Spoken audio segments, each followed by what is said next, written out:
ನೀವು ಮೊದಲೇ ಬಾರಿ ನಮ್ಮ ಚಾನಲ್ನ ನೋಡ್ತಾ ಇದ್ದರೆ ಹಾಯ್, ನಾನು ರೂಪಾ. ಹಾಗೂ ನೀವು ನೋಡ್ತಾ ಇದ್ದೀರ ನಮ್ಮ ಕನ್ನಡ ಚಾನಲ್ ಆದ ಸ್ಮಯ ಕಲಿಕೆ. ನೀವಿನ್ನೂ ನಮ್ಮ ಚಾನಲ್ಗೆ ಸಬ್ಸ್ಕ್ರೈಬ್ ಆಗಿಲ್ಲ ಅಂದರೆ ಈ ಕೂಡಲೇ ಸಬ್ಸ್ಕ್ರೈಬ್ ಮಾಡ್ಕೊಳ್ಳಿ. ಹಾಗೆ ಪಕ್ಕದಲ್ಲಿ ಕಾಣುವ ಬೆಲ್ಲೈಕನ್ನು ಪ್ರೆಸ್ ಮಾಡಿ ಆಲ್ ಅಂತ ಟ್ಯಾಪ್ ಮಾಡೋದನ್ನು ಮರಿಬೇಡಿ. ಇವತ್ತಿನ ವಿಡಿಯೋದಲ್ಲಿ ಶನಿ ಪರಮಾತ್ಮ ಅಂದರೆ ನಿಮಗೂ ಕೂಡ ಭಯ ಇದೆಯಾ? ಹಾಗಾದರೆ ಈ ವಿಡಿಯೋ ನೋಡಿದ್ಮೇಲೆ ಭಯ ಪಡೋದನ್ನ ಬಿಟ್ಬಿಡಿ.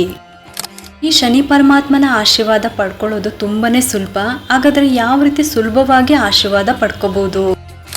ಅದಕ್ಕೂ ಮುಂಚೆ ಅಮಾವಾಸ್ಯೆ ತಿಥಿ ಯಾವಾಗ ಪ್ರಾರಂಭ ಆಗುತ್ತೆ, ಯಾವಾಗ ಮುಕ್ತಾಯ ಆಗುತ್ತೆ, ಮತ್ತು ಶನಿ ಜಯಂತಿ ಆಚರಣೆ ಯಾವತ್ತಿದೆ, ಇದರ ಪೂಜೆ ವಿಧಾನ ಹೇಗೆ, ಮತ್ತು ಯಾವ ಶುಭ ಯೋಗದಲ್ಲಿ ನಾವು ಈ ಪೂಜೆನ ಮಾಡ್ಕೋಬೋದು, ಇನ್ನು ಯಾವ ದಾನವನ್ನು ಕೊಟ್ಟರೆ ಪರಮಾತ್ಮನ ಆಶೀರ್ವಾದ ನಮಗೆ ಸುಲಭವಾಗಿ ಸಿಗುತ್ತೆ ಅಂತ ಈ ವಿಡಿಯೋದಲ್ಲಿ ತಿಳಿಸ್ಕೊಡ್ತಾ ಇದ್ದೀನಿ.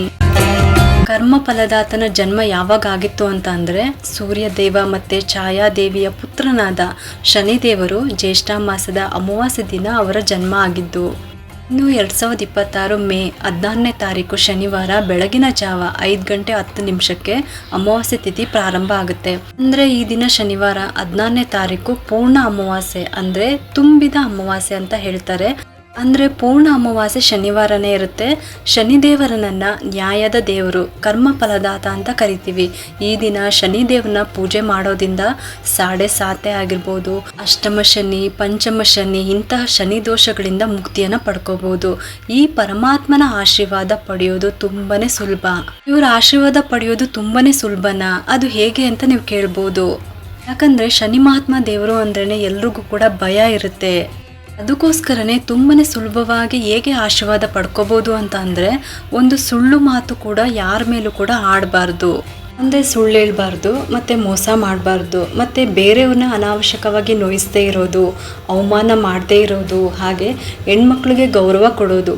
ಈ ರೀತಿ ನಡೆದುಕೊಂಡ್ರೆ ಸಾಕು. ಈ ಸ್ವಾಮಿಯಿಂದ ಯಾವುದೇ ರೀತಿ ನಿಮಗೆ ತೊಂದರೆ ಆಗೋದಿಲ್ಲ. ಒಬ್ಬ ಮನುಷ್ಯನ ಕರ್ಮದ ಅನುಸಾರ ಫಲಗಳನ್ನು ಕೊಡ್ತಾ ಅವ್ರ ಜೀವನದಲ್ಲಿ ಆಗಿರೋಂಥ ತಪ್ಪುಗಳನ್ನೆಲ್ಲ ಅವರೇ ಕೈಯಿಂದನೇ ಸರಿ ಮಾಡ್ತಾ ಒಳ್ಳೆ ಪಾಠವನ್ನು ಕಲಿಸೋ ಸಲುವಾಗಿ ಪ್ರತಿಯೊಂದು ರಾಶಿಗೂ ಕೂಡ ಇವರ ಪ್ರವೇಶ ಆಗುತ್ತೆ. ಹಾಗಾಗಿ ಶನಿ ಪರಮಾತ್ಮನನ್ನ ಭಯ ಪಡೋ ಬದಲು ಬಂದಿದ್ದನ್ನ ಭಕ್ತಿಯಿಂದ ಸ್ವೀಕರಿಸಬೇಕು. ಇನ್ನು ಈ ಅಮಾವಾಸ್ಯೆಯನ್ನ ಜ್ಯೇಷ್ಠ ಅಮಾವಾಸ್ಯೆ ಅಂತಾನೂ ಕೂಡ ಕರಿತೀವಿ. ಇನ್ನು ಶನಿ ಜಯಂತಿ ಯಾವಾಗಿದೆ, ಈ ಅಮಾವಾಸ್ಯೆ ಆದಮೇಲೆ ಅಧಿಕ ಮಾಸ ಕೂಡ ಪ್ರಾರಂಭ ಆಗುತ್ತೆ. ಇನ್ನು ಅಮಾವಾಸ್ಯೆ ಮತ್ತು ಶನಿ ಜಯಂತಿ ಎರಡೂ ಕೂಡ ಒಂದೇ ದಿನ ಇದೆ.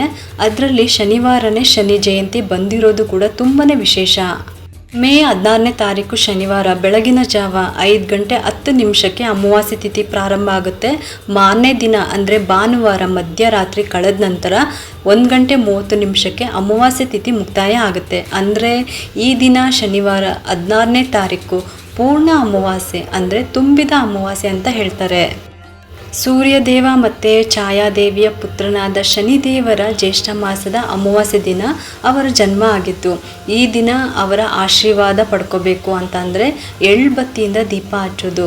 ಬೆಳಗ್ಗೆ 5:10 ಅಮಾವಾಸ್ಯೆ ತಿಥಿ ಪ್ರಾರಂಭ ಆಗುತ್ತೆ. 5:30 ಬೆಳಗ್ಗೆ 10:30 ಒಳಗಾಗಿ ನೀವು ಅಮಾವಾಸ್ಯೆ ಪೂಜೆನ ಮಾಡ್ಕೋಬೋದು. ಬೆಳಗ್ಗೆ ಮಾಡೋದಕ್ಕಾಗಿಲ್ಲ ಅಂತ ಅನ್ನೋರು ಮಧ್ಯಾಹ್ನದ ಅಭಿಜಿತ್ ಮುಹೂರ್ತದಲ್ಲೂ ಕೂಡ ನೀವು ಪೂಜೆನ ಮಾಡ್ಕೋಬೋದು. 11:40 12:31 ತನಕ ಸಮಯ ಇದೆ. ಈ ಸಮಯದಲ್ಲೂ ಕೂಡ ಮಾಡೋದಕ್ಕಾಗಿಲ್ಲ ಅಂತ ಅನ್ನೋರು ಸಂಜೆಯ ಪ್ರದೋಷ ಸಮಯ ಸಂಜೆ 6 ಗಂಟೆಯಿಂದ 8 ಗಂಟೆವರೆಗೂ ಕೂಡ ನೀವು ಪೂಜೆನ ಮಾಡ್ಕೋಬೋದು. ಈ ದಿನ 2 ಅತ್ಯಂತ ಶುಭ ಯೋಗದಿಂದ ಕೂಡಿದೆ. ಒಂದು ಸೌಭಾಗ್ಯ ಯೋಗ, ಇನ್ನೊಂದು ಶೋಭನಾ ಯೋಗ.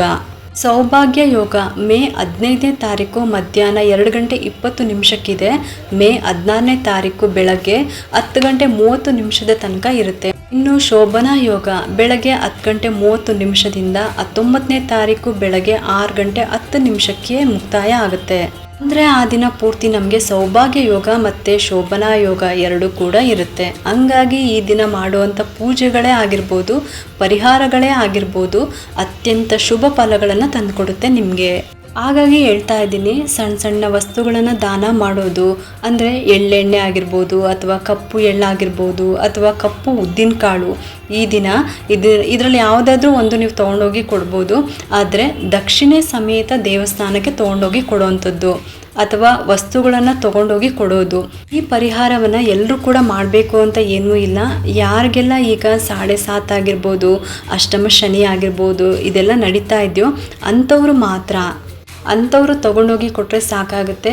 ಇನ್ನು ಬೇರೆಯವರು ಹಾಗೆ ಸುಮ್ಮನೆ ದೇವಸ್ಥಾನಕ್ಕೆ ಹೋಗ್ಬಿಟ್ಟು ಒಂದು ಸ್ವಲ್ಪ ತುಳಸಿನೋ ಅಥವಾ ನೀಲಿ ಹೂಗಳನ್ನು ತೊಗೊಂಡೋಗಿ ಕೊಟ್ಟರೆ ಸಾಕಾಗುತ್ತೆ. ಮನೆಯವರೆಲ್ಲರ ಹೆಸರಲ್ಲಿ ಅರ್ಚನೆ ಮಾಡಿಸ್ಕೊಂಡು ಬಂದರೆ ಸಾಕು. ಅಲ್ಲದೆ ಈ ದಿನ ಪೂಜೆ ಕೂಡ ಅಷ್ಟೇ ಬೆಳಗ್ಗೆ 10:30 ಒಳಗಾಗಿ ಮಾಡಿಕೊಂಡ್ರೆ ಉತ್ತಮ. ಯಾಕಂದರೆ ನಾನು ಆಗಲೇ ಹೇಳಿದಂಗೆ ಸೌಭಾಗ್ಯ ಯೋಗ ಇರುತ್ತೆ. ಹಾಗಾಗಿ ಬೆಳಗ್ಗೆ 10:30 ತನಕ, ಹಂಗಾಗಿ ಈ ಸಮಯದಲ್ಲಿ ಪೂಜೆ ಮಾಡ್ಕೊಳ್ಳಿ. ಅಥವಾ ಈ ಸಮಯದಲ್ಲಿ ಮಾಡೋದಕ್ಕಾಗಲ್ಲ ಅಂತ ಅನ್ನೋರು ಮಧ್ಯಾಹ್ನ 11:40 12:30 ತನಕ ಅಭಿಜಿತ್ ಮುಹೂರ್ತ ಇರುತ್ತೆ. ಈ ಸಮಯದಲ್ಲಿ ಕೂಡ ನೀವು ಪೂಜೆನ ಮಾಡ್ಕೋಬೋದು. ಇನ್ನು ಪ್ರದೋಷ ಸಮಯ ಸಂಜೆ 6 ಗಂಟೆಯಿಂದ 8 ಗಂಟೆ ತನಕ, ಈ ಸಮಯದಲ್ಲೂ ಕೂಡ ನೀವು ಈ ಶನಿವಾರ ಪೂಜೆನ ಮಾಡ್ಕೋಬೋದು. ಈ ದಿನ ಪೂರ್ತಿ ಅಮಾವಾಸ್ಯೆ ಇರೋ ದಿನ ಅಂದರೆ ಸಂಜೆ ಕೂಡ ಈ ಸಮಯದಲ್ಲಿ ಪೂಜೆ ಮಾಡ್ಕೋಬೋದು ಅಂತ ಅರ್ಥ. ಬೆಳಗ್ಗೆ 5:10 ಅಮಾವಾಸ್ಯೆ ತಿಥಿ ಪ್ರಾರಂಭ ಆಗುತ್ತೆ. ಈ ದಿನ ಶನಿ ಮಹಾತ್ಮ ದೇವರ ಆಶೀರ್ವಾದ ಪಡ್ಕೊಳ್ಳೋದು ಯಾವ ರೀತಿ ಅಂತ ಅಂದರೆ ಎಳ್ಬತ್ತಿಯಿಂದ ದೀಪ ಹಂಚುವಂಥದ್ದು.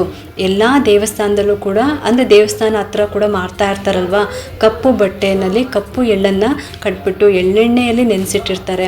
9 ಬತ್ತಿಗಳನ್ನು ತೊಗೊಂಡ್ಬಿಟ್ಟು ದೀಪ ಹಂಚುವಂಥದ್ದು ಅಥವಾ ಎಳ್ಳೆಣ್ಣೆನ ಅಭಿಷೇಕಕ್ಕೆ ದಾನ ಕೊಡೋದು.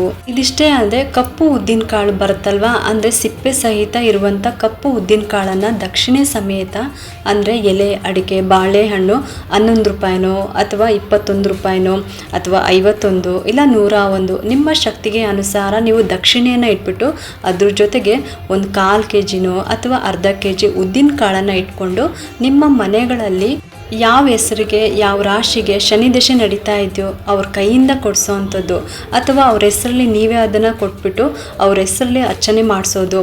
ಈ ರೀತಿ ಮಾಡೋದ್ರಿಂದಲೂ ಕೂಡ ಭಗವಂತನ ಆಶೀರ್ವಾದ ಕೂಡ ಸಿಗುತ್ತೆ.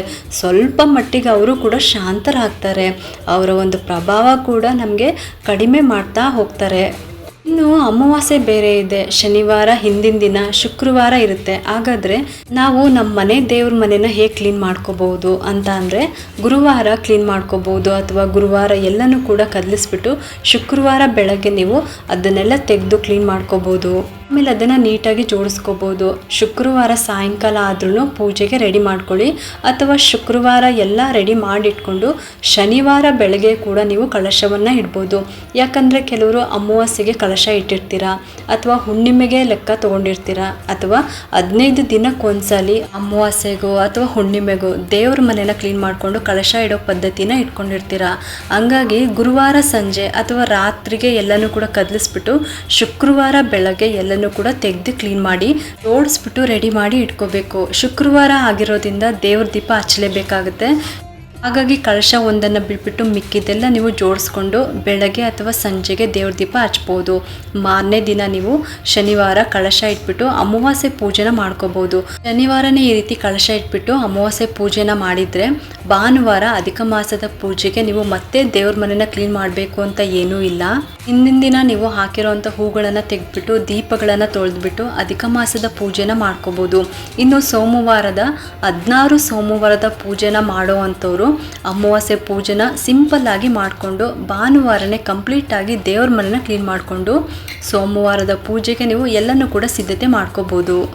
ನಾನು ನಿಮಗೆ 2 ವಿಧಾನದಲ್ಲೂ ಕೂಡ ತಿಳಿಸ್ಕೊಟ್ಟಿದ್ದೀನಿ. ಅಮಾವಾಸ್ಯೆ ಪೂಜೆ ಮಾಡೋ ಅಂಥವ್ರು ಆದಷ್ಟು ಗುರುವಾರನೇ ನೀವು ಪೂಜೆಯ ಸಾಮಾನೆಲ್ಲ ಕದಲಿಸ್ಬಿಟ್ಟು ತೆಗೆದು ಎಲ್ಲ ತೊಳೆದು ಇಟ್ಕೋಬೇಕು.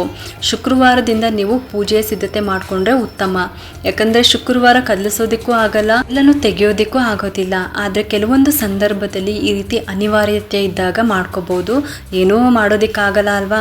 ಆದರೆ ಅಮಾವಾಸ್ಯೆ ಹುಣ್ಣಿಮೆ ದಿನ ಮಾತ್ರ ದೇವ್ರ ಮನೆನ ಕ್ಲೀನ್ ಮಾಡಬಾರ್ದು. ಹಂಗಾಗಿ ಹೇಳ್ತಾ ಇದ್ದೀನಿ, ಹಿಂದಿನ ದಿನ ಗುರುವಾರನೇ ಎಲ್ಲನೂ ಕೂಡ ಕದಲಿಸ್ಬಿಡಿ.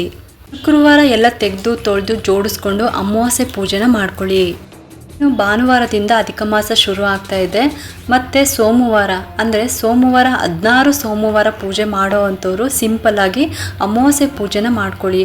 ಅಮಾವಾಸ್ಯೆ ಆದಮೇಲೆ ಭಾನುವಾರ ದೇವ್ರ ಮನೆನ ಕ್ಲೀನ್ ಮಾಡಿಕೊಂಡು ಎಲ್ಲನೂ ಕೂಡ ಜೋಡಿಸ್ಕೊಂಡು ಸೋಮವಾರದಿಂದ ನೀವು ಅಧಿಕ ಮಾಸದ ಪೂಜೆಯ ಪ್ರಾರಂಭ ಮಾಡ್ಕೋಬೋದು.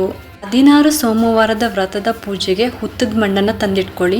ಭಾನುವಾರ ಕೂಡ ತಂದಿಟ್ಕೋಬಹುದು. ಅಷ್ಟೇ ಅಲ್ಲದೆ ಕೆಲವು ದೇವಸ್ಥಾನದಲ್ಲಿ ಈ ದಿನ ಶಾಂತಿ ಹೋಮಗಳನ್ನು ಮಾಡ್ತಾರೆ. ಅದನ್ನೆಲ್ಲ ಮುಂಚಿತವಾಗಿ ತಿಳ್ಕೊಂಡು ನಿಮ್ಮ ಮನೆಯಲ್ಲಿ ಯಾರಿಗಾದ್ರೂ ಪರಿಹಾರ ಪೂಜೆಗಳನ್ನು ಮಾಡಿಸ್ಬೇಕು ಅಂತ ಇದ್ದರೆ ನೀವು ಹೋಗಿ ಮಾಡಿಸ್ಕೋಬೋದು. ಇದಿಷ್ಟು ಕೂಡ ಅಮಾವಾಸ್ಯೆ ತಿಥಿ ಯಾವಾಗ ಪ್ರಾರಂಭ ಆಗುತ್ತೆ, ಯಾವಾಗ ಮುಕ್ತಾಯ ಆಗುತ್ತೆ, ಮತ್ತು ಶನಿ ಜಯಂತಿ ಯಾವಾಗಿದೆ, ಯಾವ ಶುಭ ಯೋಗದಲ್ಲಿ ನಾವು ಪೂಜೆ ಮಾಡ್ಕೋಬೇಕು, ಮತ್ತು ಯಾವ ದಾನವನ್ನು ಕೊಟ್ಟರೆ ಶನಿ ಪರಮಾತ್ಮರ ಆಶೀರ್ವಾದ ಸಿಗುತ್ತೆ ಅಂತ ವಿವರವಾಗಿ ತಿಳಿಸ್ಕೊಟ್ಟಿದ್ದೀನಿ. ಯಾರ್ಯಾರಿಗೆ ಸಾಧ್ಯ ಆಗುತ್ತೋ ಅವರೆಲ್ಲರೂ ಕೂಡ ಶನಿ ಜಯಂತಿಯನ್ನು ಆಚರಣೆ ಮಾಡಿ ಅಂತ ಕೇಳ್ಕೊತೀನಿ. ಈ ಒಂದು ಉಪಯುಕ್ತ ಮಾಹಿತಿ ನಿಮ್ಗೆ ಇಷ್ಟ ಆಗಿದೆ ಅಂತ ನಾನು ಭಾವಿಸ್ತಾ ಈ ವಿಡಿಯೋನ ಮುಗಿಸ್ತಾ ಇದ್ದೀನಿ. ಈ ವಿಡಿಯೋ ಏನಾದರೂ ನಿಮ್ಗೆ ಇಷ್ಟ ಆಗಿದ್ರೆ ಒಂದು ಲೈಕ್ ಮಾಡಿ, ಶೇರ್ ಮಾಡಿ ಮತ್ತು ಸಬ್ಸ್ಕ್ರೈಬ್ ಮಾಡಲು ಮರಿಬೇಡಿ. ಯಾಕಂದರೆ ನೀವು ಮಾಡೋ ಒಂದು ಸಬ್ಸ್ಕ್ರೈಬಿಂದ ನಮ್ಮಂತಹ ಸಣ್ಣ ಸಣ್ಣ ಚಾನಲ್ಸ್ಗೆ ಒಂದು ಸಪೋರ್ಟ್ ಮಾಡ್ದಂಗೆ ಆಗುತ್ತೆ. ಮತ್ತೆ ಸಿಗ್ತೀನಿ ಮುಂದಿನ ಹೊಸ ವಿಡಿಯೋದೊಂದಿಗೆ ಅಂತ ಹೇಳ್ತಾ ಈ ವಿಡಿಯೋನ ಮುಗಿಸ್ತಾ ಇದ್ದೀನಿ. ಸರ್ವೇ ಜನ ಸುಖಿನೋ ಭವಂತು.